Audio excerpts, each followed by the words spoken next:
Good morning, everybody, and welcome to the second of our leadership webinars. We're delighted to have Hugh Little here this morning with us. Hugh has been very generous with his time in supporting everything that SBRC has been doing over the last few weeks. And I asked him would he do one of his leadership workshops for us, so we're delighted to have him this morning. I'm sure you've all read Hugh's biog and that's why you've signed up, but he's had 29 years experience working in Aberdeen Asset, now Standard Life, where he worked as head of acquisition, head of private equity there. He's also chairman for Cancer Care, sorry, I keep on getting that wrong. And we had him on with Colette a few weeks ago as well, where we heard all the great stuff that Clan are doing. And also the chairman of an excellent rum company called Dark Matters in Aberdeen. So if you're looking for really nice rum, I would suggest you have a look and get one of those. Over to you, Hugh. Thanks for that introduction, Jude, and good morning, everyone. I should begin by thanking the Scottish Business Resilience Centre, firstly, for asking me on, but more importantly, for the incredible work they've done to support Scottish businesses since the beginning of the pandemic. They pretty quickly stepped up to the mark to position themselves as one of the go-to places for support and advice for businesses facing what will be, for most, the biggest crisis in our history. So well done to Jude and her team for their great work. Jude asked me if I needed anything ready for me here this morning ahead of my talk, and so I gave her my usual rider for when I speak in public. 2 bottles of Isle of Harris gin, 2 bottles of Grey Goose vodka, a case of Fever Tree tonic, 2 bottles of Dark Matter rum with a case of ginger beer, a case of San Miguel lagers, and finally 2 bottles of my favourite 21-year-old Glenfiddich with a little water on the side. Well, sadly, on this occasion, I only seem to have the little water on the side. Maybe next time, Jude. What I'm going to talk about today is not directly related to the virus and its implications for business and for the economy. It's just my own take, really, on what I think lifts good management to being great management. But I could probably argue quite easily that those particular qualities of great management are now needed more than ever as business recovers from this devastating crisis. And so why should anyone listen to me on this particular subject of leadership? Well, I joined Aberdeen Asset as the 9th employee in January 1987. And when I retired in 2015, we had over 3,000 employees and we looked after £3 billion of client funds. And in my career there, I had 2 jobs. Firstly, as head of private equity for 18 years, and then head of acquisitions for 12 years. And so in those positions, I invested in hundreds of leaders, in hundreds of businesses, which hopefully gives me some kind of perspective to speak to you about what makes great leadership, both good and bad, in fact. I was lucky enough, for example, to invest early in the superb businesses created and run by Sir Ian Wood and Sir Moira Lockhead, who built Wood Group and First Group from an Aberdeen base into becoming global giants in their respective industries. And I obviously learned so much from my own CEO, the outstanding Martin Gilbert.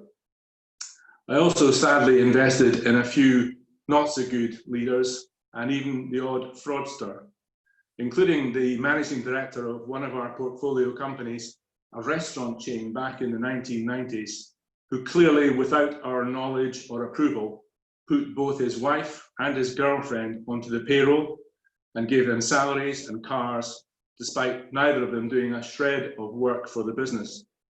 The business went bust spectacularly, and we lost £1.5 million, which hurt a lot.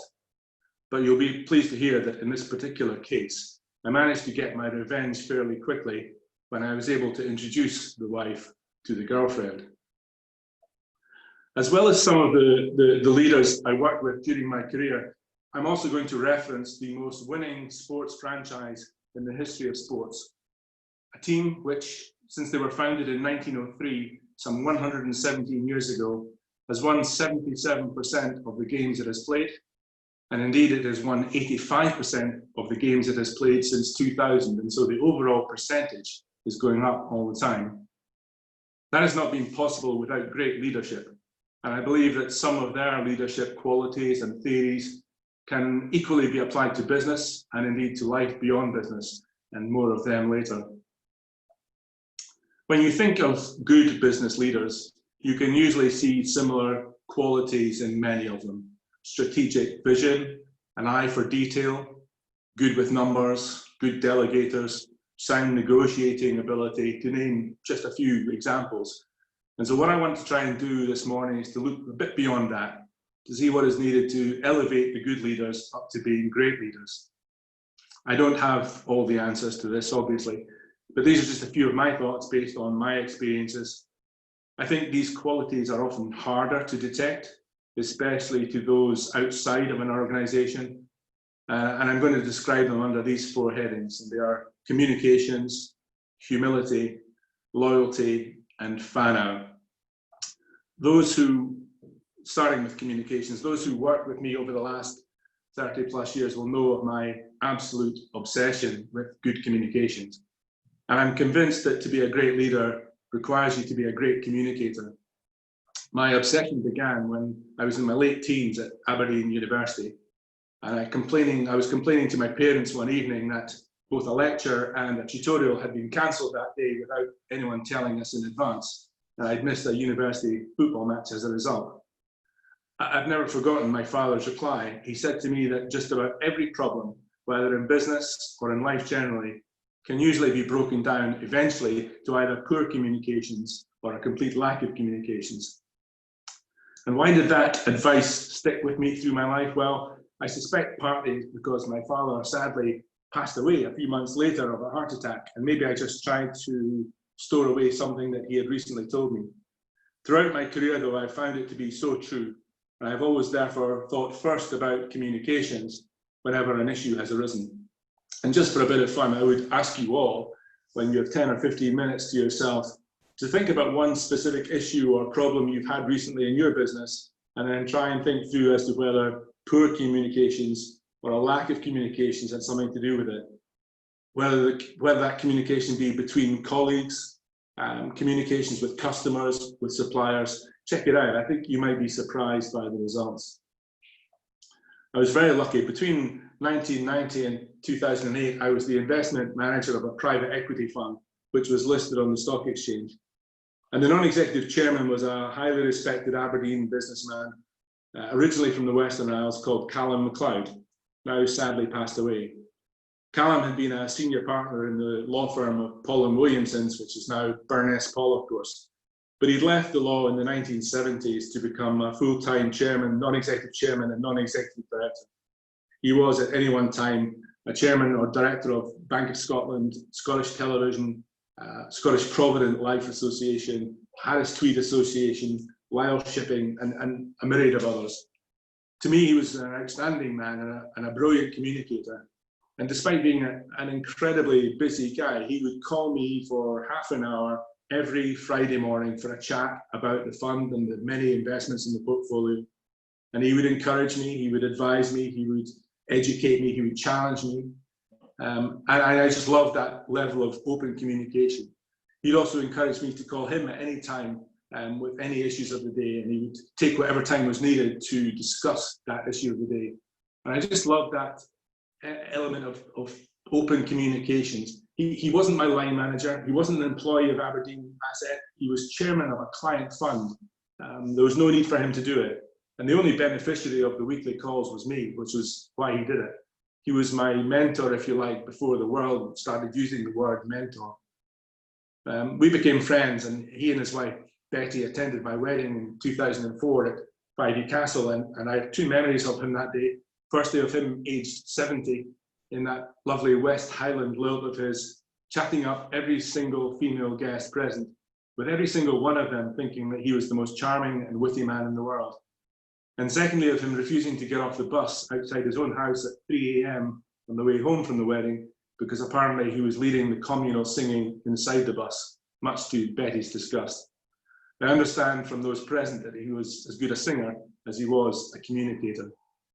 In my career, though, I saw hundreds of examples where poor communications were at the source of problems, whether within our own business, a portfolio company, or working on any of our acquisitions. And so I remain totally convinced to this day that my dad was right and that great leadership requires great communication skills. You might be a bit more surprised to hear that I see humility as a sign of business greatness. And I would admit that you don't always see the words humility and business leaders in the same sentence. Humble leaders understand, though, that they may not always be the smartest person in the room, nor do they need to be. They encourage others to speak up. They respect differences of opinion, and then they champion the best outcome, regardless of whom it originated from. As other executives and team leaders emulate the leader's behavior, a culture of getting the best from every individual takes root. Humility is also not the first word you would think about when you think about a ruthless team of world sporting champions. But the greatest sports franchise of all time believes that humility, as a central value, grounds the team, shows respect to others, encourages curiosity, and generates bonds that sustain them as a unit in the heat of battle. The franchise demonstrate their humility in a number of ways, and most of them will not surprise you, like the compulsory signing of autographs until there are no autograph hunters left, like the weekly hospital, school, and community visits wherever they are in the world, and a veritable ton of charity work they do all over the world. But there's one thing that they do that may surprise you. At every single game that this team plays, home or away, in whatever country in the world they're in, after the game is played and the squad is leaving for the team bus, 2 members of the team are chosen randomly to stay behind in the dressing room and to return that dressing room to the condition in which they found it several hours earlier. It could be the captain, it could be the guy with 100 caps, it could be the coach, it could be a debutant, but it happens after every single game. The 2 players pick up long-handled brooms and they brush the mud and the gauze into piles and they clear them up into the rubbish bins. They tidy all of the strips into appropriate laundry bags and they carry them out to the bus. They call this sweeping the sheds, and they do it so that nobody else has to. Their view is that if you uphold that level of humility and respect and discipline off the pitch, then you will also take them all on to the field of play. Humility in business management, for me, begins at the level of interpersonal communications, which should enable an interrogative learning environment in which no one has all the answers, but where each individual is invited to contribute solutions to the challenges being posed. This is, in my view, a key component of building a sustainable competitive advantage through cultural cohesion and teamwork. It also builds character and confidence throughout teams and individuals. Humility gets a bad rap sometimes because it's occasionally linked to weakness. I disagree with that theory completely. Humility for me is a vital leadership quality and a must for me in great leadership.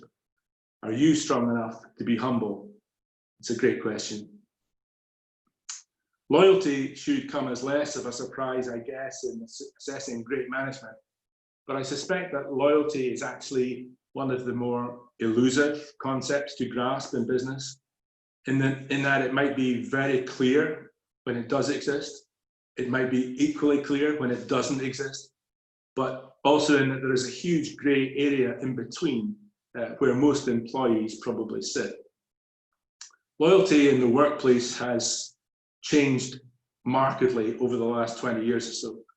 Millennials were 3 times more likely to change jobs in 2018 than were pre-millennials, if I may call them that. In the same survey carried out by the Workforce Consultancy last year, 91% of millennials said that they don't expect to stay with their current employer for more than 3 years. That's an incredible stat for someone of my age, but it's exactly where we're at in 2020. Of course, the pandemic may prove to be a good test of loyalty, and there's no doubt that leaders' behaviours during the crisis will be remembered by their employees. More and more, employees define loyalty as it pertains to their own particular job. They're hired to perform various tasks and employers pay them for that job. Once they feel they've mastered that role, they'll seek out a new opportunity in order to have more responsibilities and higher pay. Whether that opportunity is with the same business or a new one, the employee feels that they've fulfilled their obligations and have been loyal in doing so. And so we need to find new ways of encouraging greater loyalty in this new world. Of course, you can use financial incentives to encourage loyalty. For example, at Aberdeen Asset, we began one back in the early 1990s, I know, a long time ago, at a time when we were struggling a bit to attract and keep good staff, partly because of the excellent pay being offered by the oil and gas sector in Aberdeen at the time, and partly because a lot of people wanting to work in financial services preferred to move to London or perhaps Edinburgh. We decided to give every single member of staff, from the CEO to the office junior, a pension contribution every year equivalent to 20% of their salary. And we maintained that policy for the last 30 years. Now, you might say in response to me that, well, you were a big company, you could afford to do that. Actually, we began that pension contribution when we were a very, very small company in the early 1990s, and we could barely afford it. But it was a brilliant long-term investment in our people, as it undoubtedly helped us to attract good new staff and also to reduce our staff turnover to a tiny percentage. And importantly, made everyone feel like they were part of a team that was building for the longer term. But there are plenty of other ways to retain loyalty from the employees you wish to keep. And management really needs to understand that and what it means in these changed times. Great managers today need to better understand what their employees regard as the important value propositions. Of course, money and incentives will form part of that, but so might other benefits like flexible working, like mentorship opportunities, like appropriate and regular training, like working from home, as we've seen, opportunities to take on new responsibilities, maybe spend some time in different parts of the business. Lots of other things appeal to people. Management today needs to better help employees to see how their career paths might develop. Not every employee has a clear career path in mind, and some may have high expectations, but not a clear roadmap of how to achieve them. By sitting down with the employee and understanding those expectations, management has the ability to co-pilot that employee's journey. Even if things don't work out, the fact that you've taken an interest in trying to help will have created goodwill, and you just never know when that goodwill might be repaid. Finally, I think management today needs to understand that most employees are looking 3 years ahead, not 33 years ahead. If you can't see now where an employee will fit into your organization in 3 years' time, chances are that person won't be around in 3 years' time for you to find out the answer. So I think that for management today to be doing a great job, they need to fully understand the new reality of employee expectations and put plans and policies and processes in place to help to create and develop a new loyalty for this new world. And so we come on to whanau, which is actually spelled with a WH at the start, W-H-A-N-A-U, but it's pronounced whanau. Whanau is the Maori word for extended family.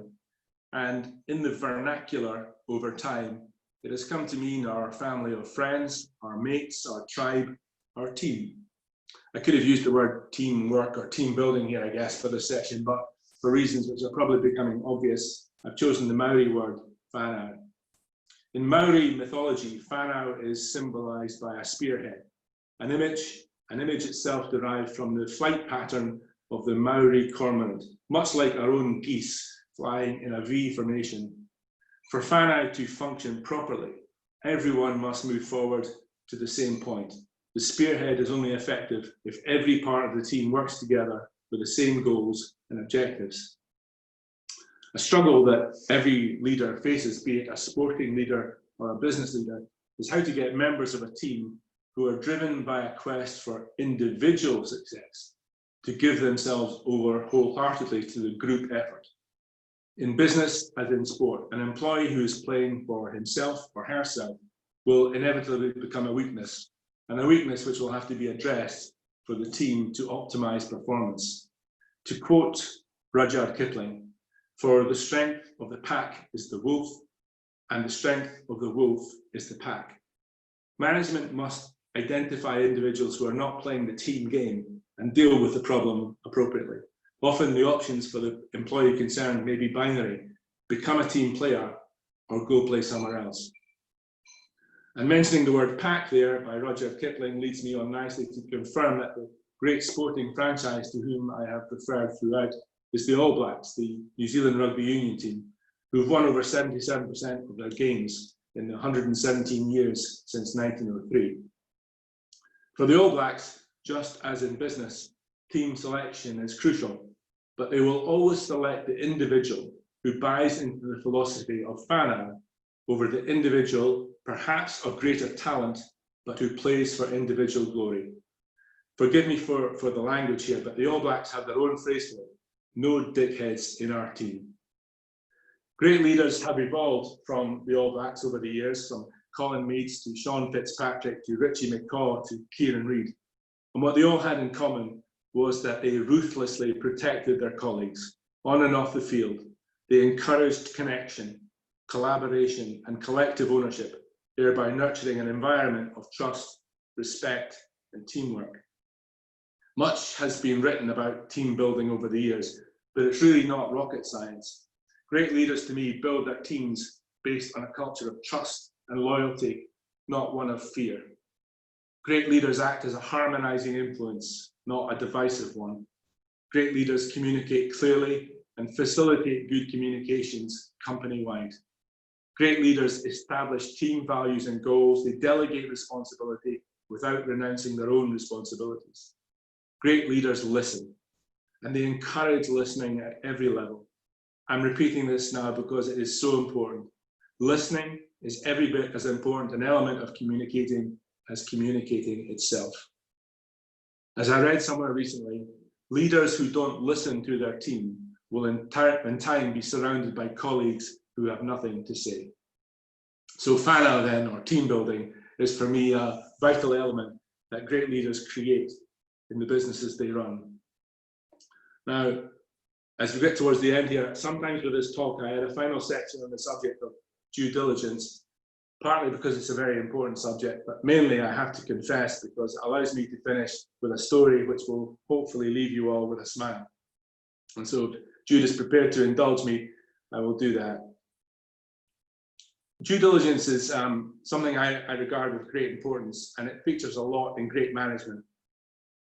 As an obvious example, the All Blacks will do substantial due diligence on their upcoming opponents. They will know all there is to know about every single player in the squad, their strengths and weaknesses, their tactics, how they scrummage, how they line up, how they maul. They will know everything so that nothing takes them by surprise. And that's the key thing about due diligence. It's done so that nothing takes you by surprise. We do the same in business when we are acquiring another business. It was the most important part of my job as head of acquisitions at Aberdeen Asset to investigate every single part of the target company to try and make sure that nothing would come back to bite us after we bought it. And we bought over 60 companies in 30 years. And we got to know how to do due diligence pretty well after a while, although I would admit that we probably made every single mistake you can make in the early years as we went through the learning curve. I also think due diligence should apply to all parts of business, not just acquisitions. You should know everything about an employee before you hire him or her. You should know everything about a new supplier or a new customer before you take them on. All the information you need is out there now. Go use it. I even think that due diligence should be applied to our lives outside of business. Surely it makes sense, for example, to know everything you can find out about someone before you marry him or her. So let me finish my talk with an example of how things can go horribly wrong if you don't. A young couple met one night in Glasgow in a nightclub and got on famously. They spent the night back at his flat and were having breakfast in the morning. She said to him, "You're not going to believe this, but I think we're just made for each other. I think we'll be perfect together. Let's run away and get married." He said, "Don't be daft. We don't know each other at all." She said, "Look, you must agree, we seem like a perfect fit. We can find out about each other as we go along the journey. It'll be fun." Well, he was actually quite smitten as well, so he agreed to the plan. They flew off to Las Vegas a few days later and got married on their first day there. Second day, they're lying by the pool, and she gets up, climbs to the highest diving board, and proceeds to do 6 Olympic quality dives, each one more difficult than the last. She comes back down and he says, wow, that was amazing. And she said, well, I nearly made the British Olympic team for the London Olympics. She said, you see, I told you we'd have learn about each other along the way. It'll be fun. So he then gets up, dives into the pool, and proceeds to do 8 lengths at Olympic speed. 2 breaststroke, 2 backstroke, 2 butterfly, 2 front crawl. He then gets out and sits down beside her. She says, wow, don't tell me you're an Olympic swimmer. And he says, no, actually, at weekends, I'm a male escort down in Govan, and I work both sides of the river. Always do your due diligence. Thanks for listening. My hope and objective here today was to give you a little food for thought about what I consider to be some of the special attributes of great management, some that don't often merit enough attention in my view. Hope I've done that and maybe also left you with a smile. Back to you, Jude. Thanks, Hugh. We have a question here, so anybody else got any questions, get them sent in. But I have one as well. I was trying to take notes, so I've just given up. So the session will be recorded. Okay. I'll just rewatch that instead. And I think we should probably rewatch it every so often as well, particularly during COVID, to remind ourselves about leadership is still the same, COVID and non-COVID, and there's still all these areas here. I have a question. Have you ever worked for somebody who has had all of these qualities? Well, I'm not sure there is the perfect leader. I mean, Martin was my boss for all of my 30 years there, and he certainly had most of them. He could be tough to work for at times, and you knew where you well, you knew where you stood. That was for sure, and that's really important that you know where you stand. But he showed most of these qualities, and he was an outstanding leader. And anybody else you worked for that you thought that was a really good leader as well? You don't have to name names, but also somebody then that they shouldn't have been a leader. Yeah, I saw that in some of the private equity investments we made. And the problem is, you do your diligence and you think everything's fine, but sometimes it just doesn't work, and sometimes you pick the wrong people to lead businesses and they don't work out. And frankly, when that happens, you just have to make the change and make it quickly. You know, the worst thing is just leaving someone in position who isn't coping and isn't managing well, because things are just going to get worse. So it's sad when it happens sometimes, but sometimes you just have to make those tough decisions. And any advice on the last point, the FANU area, that particularly during COVID as well, is it like, I find myself making a bigger effort to take people on the journey and to make sure that the message isn't lost and stuff like that as well? Or if you think you send an email out, does that cover it? You know, is there other things that we should be doing that I don't rely on emails? I make sure we do the town halls, we do the meetings and stuff. Is it over communicating at this stage, or one-to-one, making sure you're spending more time with people individually, looking for different signs and stuff like that? Any advice for these? Yeah, I think it's interesting looking back on some of those characteristics I was talking about. They actually interlink quite a lot. And I think that communicating with staff in the current times is just so important. I mean, I make sure, and I said this to all the CEOs that I chair or whatever, that listen, you and your line managers need to be speaking regularly with everyone, not just those that are working, but those that are on furlough as well, because they're feeling really uncertain about the future. So let's keep lines of communication open with everyone. Let's try and have some social side to some of these calls. Have them at 5 o'clock with a glass of wine or beer or whatever, and just keep everyone involved, because those that are on furlough in particular are, over the last 10 weeks, feeling not part of the team. And you just have to make sure that they don't feel that. So I think communications more than ever over the last 10 weeks and over the next while as well, so important. And also one thing that I don't want it to happen, but you can see that it's like everybody was working really, really hard and getting everything into motion and making sure the teams and stuff are okay. Are we going to hit a trough? And also advice for leaders that sometimes, is it going to come to a stage where it's kind of a clown face, that it's hitting us as well? There's only so much of this, the remote leadership that we can do and stuff. Is there any tips because leadership sometimes is a lonely place, being a CEO, Yeah. stuff like that. And I know from a point, I'm joining a team that some of them I've never actually met in person and stuff as well. That, and I have these personal insecurities at times going, am I doing the right thing? So that's the kind of advice that we probably all need as well. Yeah, no, listen, and particularly in SMEs where, you know, that there may only be a few employees and the leader, often the owner of the business feels very lonely, and it's so tough.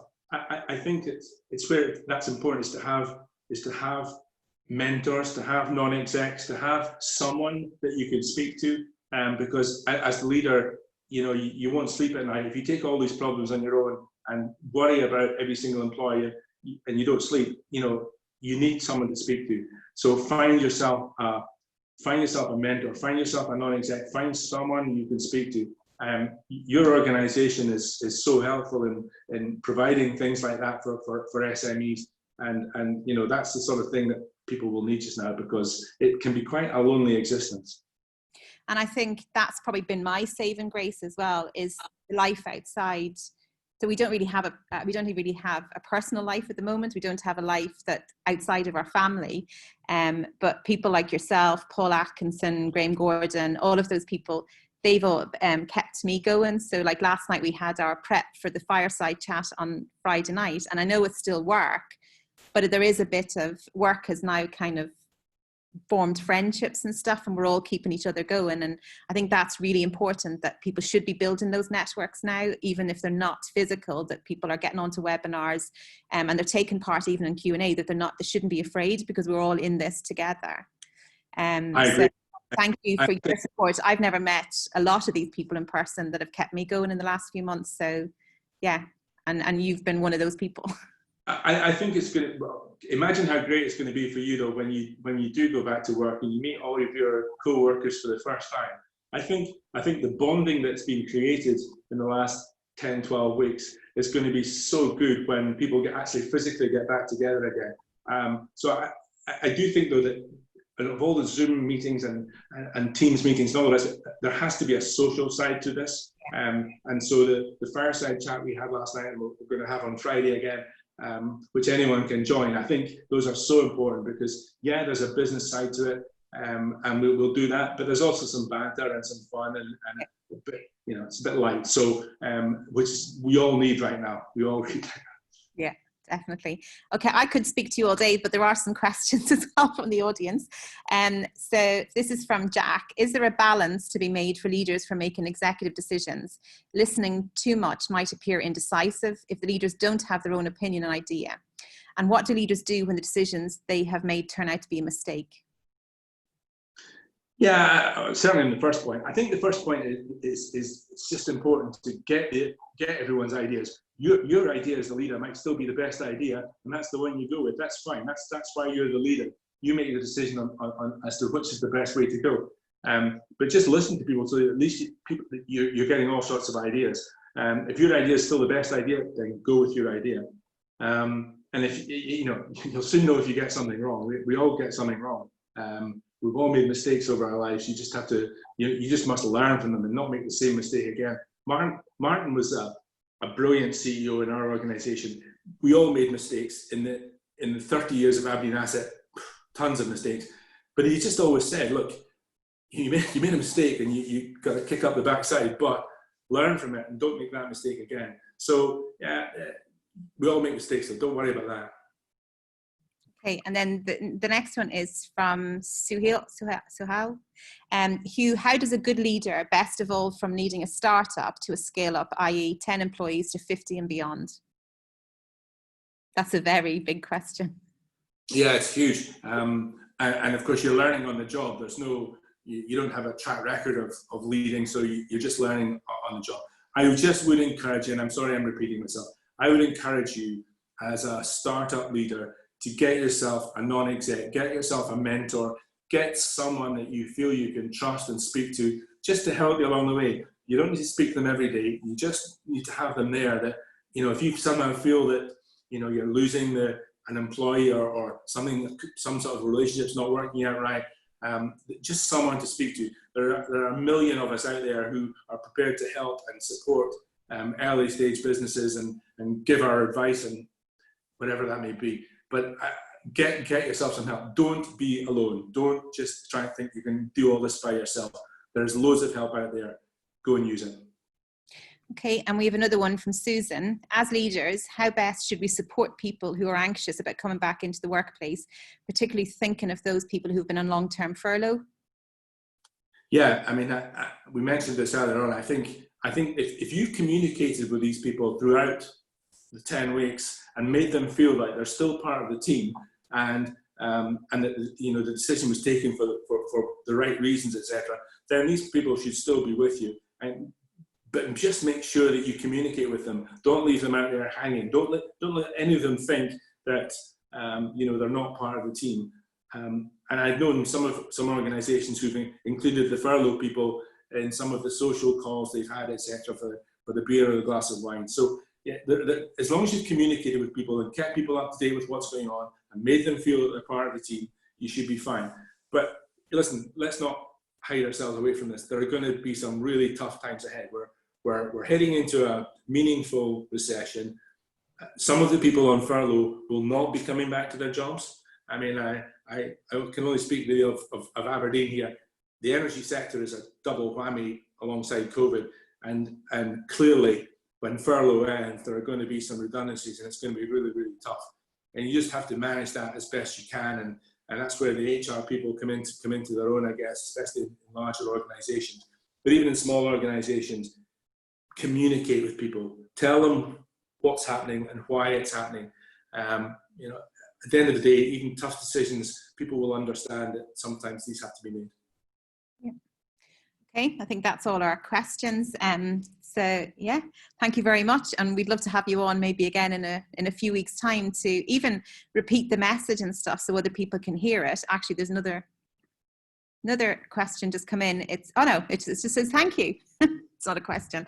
So yeah, thank you very much, and we all need your inspiration and actually your common sense chat every now and again. So thank you very much for being so I don't know, always wanting to try and get involved and help people and stuff. And that's been very surprising for me during COVID as well, is the amount of senior people who we probably thought we couldn't have access to, that they've opened up their time to people and spent so much time with everybody to try and get everybody through this. So thank you very much, Hugh. My pleasure. Thank you, everybody.